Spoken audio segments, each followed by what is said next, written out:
Session on Atlantic Television Network.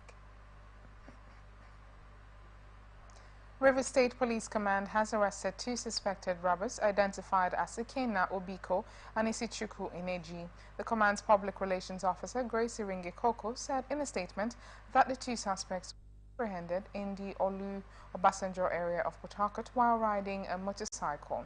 The police reports that they specialized in robbing victims of their money and property inside parked cars using specialized keys. They also admitted to stealing parked motorcycles by using ignition wires to start them, as well as robbing unsuspecting bank customers of their money after withdrawals at bank and ATM were recently involved in a robbery case involving an Indomie vehicle where they took 100,000 naira from the driver. The statement further confirms that both suspects, now in police custody at the Borokiri police station, hail from Oguta in Imo State, while Ikenna is married to a wife and two children. Isichukwu has a wife and three children. Police investigations show that the suspects both relocated to Port Harcourt last year following the indigenous people of Biafra crisis in Imo State and other parts of the southeast. Meanwhile, River State Commissioner of Police Olatunji Disu has directed that the two suspects be charged in court. Basang Nation in the Obanliku local government area of Cross River State has threatened to begin the traditional burial rites for former Senate President Dr. Joseph Wayas, with or without his remains. The community had given a 2-week ultimatum to the authorities to repatriate the corpse from a London morgue where it was deposited over 2 years ago after his death. They took this decision on 2nd February 2024 following their extraordinary meeting held on the way forward for the burial of the former Senate President. According to a communique signed by President and Honorable Sylvanus Ayahu and Mr. Isaac Henriette, the 2 weeks ultimatum had expired on 14 February 2024. They called on the first son of the deceased, Joe Wayas Jr., to take responsibility for the repatriation of his father's remains for burial in his ancestral home. They insisted that it would be sacrilegious to bury Wayas' remains outside his home. Anambra State Governor Professor Chukwuma Charles Soludo has condemned the murder of a community leader in Umoji community, Idemili North local government area of the state. Mr. Silas Oyima, the President General of the community, had been gruesomely murdered on Friday night by unknown persons in his home. His lifeless body was left naked in a pool of blood in a bathtub in his house. Soludo, in his reaction to the murder, in a press release by his press secretary, Mr. Christian Aburime, the incident, describing it as a heinous act of unprovoked violence. He said the state government remains fully committed to the security of lives and property by the acts of criminals who seek to disrupt its peace and progress. Mr. Peter Obi, the 2023 presidential candidate of the Labour Party, has decried the economic hardship prevailing across the nation. Mr. Obi was reacting to the death of an All Progressives Congress chieftain Comfort Adebanjo and 6 others while attempting to purchase seized rice put on sale by the Nigerian Customs Service in a bid to elevate the impact of economic hardship in the country. Speaking at the first anniversary of the 2023 presidential election in Abuja on Sunday, Obi lamented the disproportionate allocation of funds by the current government. He lamented that more money has been spent on car parks for politicians than on the operations of some major teaching hospitals. Obi criticized the excessive expenditure on wasteful items such as expensive renovations of already luxurious offices and residences. Yobe State Police Command says it has, in collaboration with sister security agencies, apprehended 30 suspects involved in criminal activities across the state. The command's public relations officer, DSP Dongus Abdul Karim, disclosed this on Monday in a statement issued to newsmen in Damaturu. According to him, among those arrested were 25-year-old Mohammed Gaba and 22-year-old Ibrahim Mohammed for allegedly stabbing to death a man whom they broke into his house for theft. 3 siblings of the same parents, a boy and 2 girls, died on Sunday as a result of suffocation in a car parked in their residential quarters in Ilorin, the Kwara State capital. Their mother, Shade Silifat, who had gone out to buy Indomie noodles for their school meals on Monday, fainted as a result of the incident that occurred at number 8 Boluke Line, Zango Kulende quarters in the Ilorin metropolis. The incident occurred at about 2 p.m. when the 3 children locked themselves in the parked car borrowed by their father from his sister within the premises of their quarters. Their mother, who discovered their footwear outside the parked car, raised an alarm after forcing the doors of the car open. Reports confirmed that the three children were then rushed to Olutayo Clinic, very close to their residence, for medical attention. The medical director, Dr. Adeyemo, however, directed that they be taken to the University of Ilorin Teaching Hospital, where they were confirmed dead. The bodies of the three siblings were later taken to a Muslim cemetery for burial according to Islamic rites. Senator representing the Federal Capital Territory at the National Assembly, Ireti Kingibe, has slammed the Minister of FCT, Nyesom Wike, for his "I don't care" attitude. According to Ireti, Wike doesn't care if people live in the nation's capital. The senator spoke on Sunday in Abuja at an event organized by activist Moses Paul to mark the first anniversary of the 2023 presidential election. She said the attitude of the minister is worrisome, but they, the obedience, will devise a way of dealing with it. Governor Abdullahi Sule of Nasarawa State says the Nigerian army has the capacity to decimate all armed groups disturbing the peace of the nation. He said this on Sunday during the 2023 West African Social Activities of the Nigerian Army 4th Edition Special Forces Command in the Doma local government area of the state. The governor lauded the efforts of the army and other security agencies in their battle against kidnapping, banditry, and other security threats in the country. The governor also commended the personnel of the special forces in tackling criminal elements within the state. On the occasion, Sule lauded the forces for maintaining its annual social event, WASA, which is aimed at bringing together officers and their families to strengthen the existing bonds among different ethnic groups in the military. The governor further said the event was an opportunity for officers and soldiers to mingle and showcase their cultures and traditions. He added that it was a pointer to the resolve and determination of the Nigerian army to create an avenue to socialize with fellow soldiers and families. The governor therefore assured the army of the state government's support. You are watching the Transition on Atlantic Television Network. We return after this break.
Back. This is the Transition on Atlantic Television Network and the rest of our stories.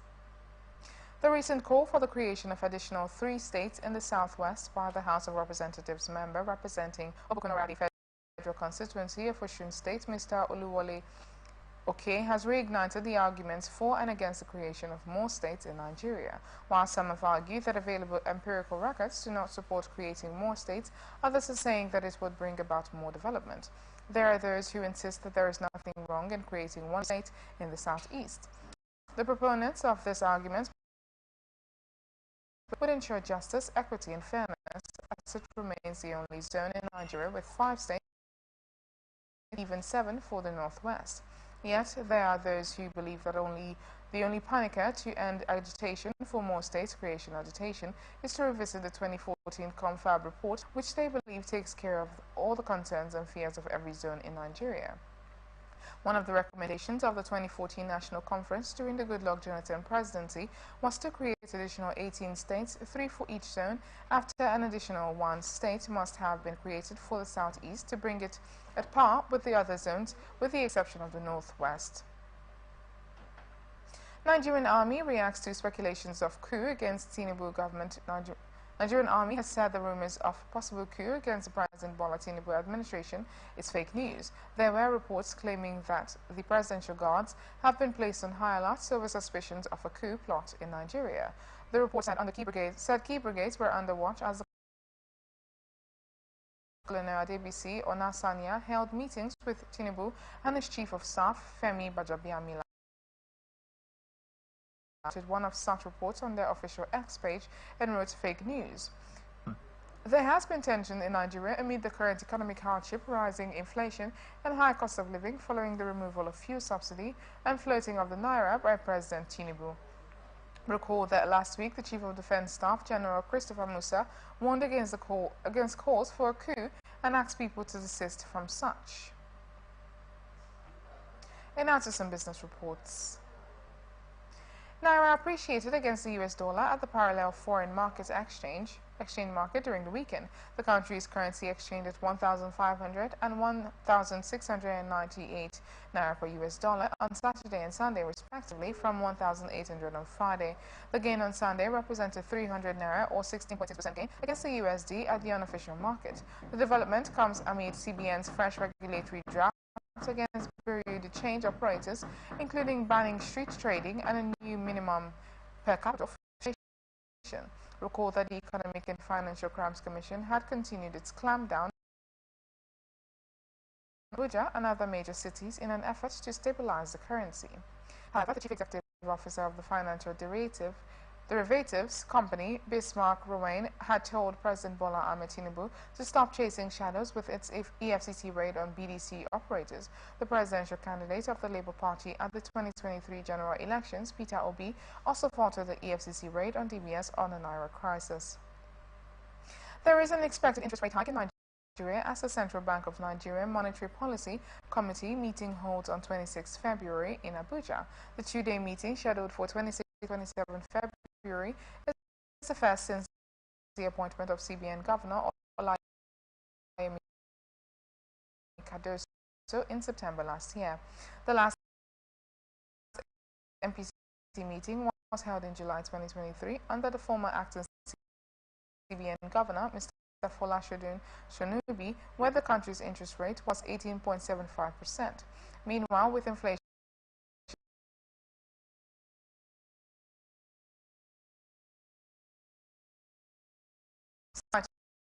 in the interest rate by nothing less than 200 basis points. Recall that on Sunday, President Bola Ahmed Tinubu set up an economic advisory committee of Nigeria's business leaders to seek a way out of the country's economic challenges. And now to international tidbits. An active member of the U.S. Air Force set himself on fire outside the Israeli embassy in Washington on Sunday, officials said, as media reported he was protesting the war in Gaza. Emergency responders rushed to the scene just before 1 p.m. 1800 GMT in response to a call for a person on fire outside the Israeli embassy, according to a message on X by the capital's fire department. They arrived to find that officers from the Secret Service, the U.S. law enforcement agency, tasked with protecting U.S. leaders visiting head of state, and had already fired. The man was reported with threatening injuries, the fire department said. An Air Force spokesperson confirmed to AFP that he was an active member of the Air Force, but gave no further details. The spokesperson for the Israeli embassy said no staff were injured in the incident and that the man was unknown to them. U.S. media reported that the man apparently live-streamed himself wearing fatigues and declaring he will not be complicit in genocide before dousing himself in liquid. He then lit himself on fire while yelling "Free Palestine" until he fell to the ground. The shocking act came as protests are increasing across the United States against Israel's actions in Gaza, where it retaliatory war for an attack on October 7 by Hamas militants. With the death toll in Gaza nearing 30,000, according to the Hamas-run health ministry there, international pressure has been increasing on the United States to rein its ally Israel in and call for a ceasefire. In other sports, young Nigerian midfielder Ebenezer Akintamiro on Sunday made his debut for Inter Milan as they thrashed Lecce 4-0 in Serie A. Akintamiro, who joined the Neruzzi Nerazzurri from Remo Stars was introduced in the 76th minute with the game already won. During his 20 minutes on the pitch, he won 3 duels and created 1 chance. The 19-year-old is now following in the footsteps of the likes of Nwankwo Kanu, Taribo West, Obafemi Martins, Nwankwo Obiora, Joel Obi, and Obinna Nsofo as Nigerians who have played there for Inter. Inter have now gone 9 points clear of Juventus at the point of the league with 66 points. It was also the 10th straight victory for Simeon Inzaghi's men. Rivers United rallied to beat Angolan side Academia do Lobito 3-2 in the CAF Confederation Cup Group C clash on Sunday night. The win boosted the Port Harcourt's club chances of securing a spot in the knockout round. The host took the lead from the spot in the 37th minute through Kabibi. Rivers United responded immediately with Udom Idem Ekaret equalizing 3 minutes later. Alex Oyowa gave the visitors the lead for the first time in the game just before the break. The former Nigeria Premier Football League champions extended their lead 3 minutes after the break through Ghana midfielder Farouk Mohammed. Fernando Camuij halved the deficit for Academia de Lobito in the 68th minute. Rivers United remain in third position in Group C with 9 points from 5 games despite the win. Now to entertainment.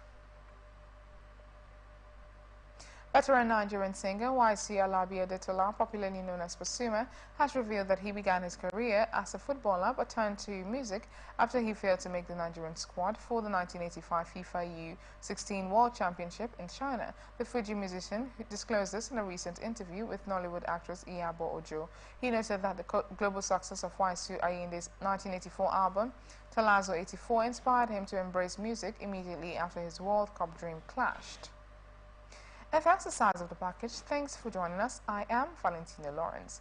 You can follow us on all our social media platforms: X, formerly Twitter, Atlantic TV Net, Facebook and YouTube, Atlantic Television Network, Instagram, Atlantic TV Network. You can also watch us live on our website, Atlantic TV Network, atlantictv.network. Do remember that peace and unity are the pathways to progress. Thank you. Have a lovely morning.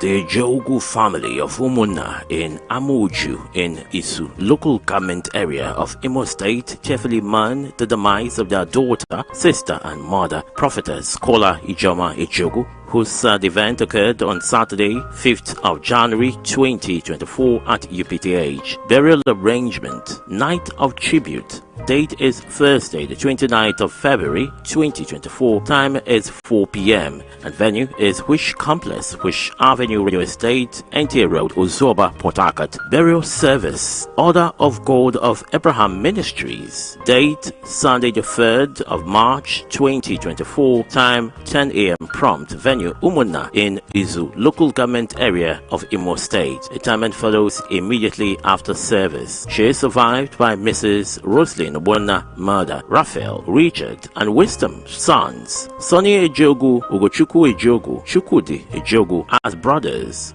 Mary Sebastian, sister. May her soul rest in peace. Sign,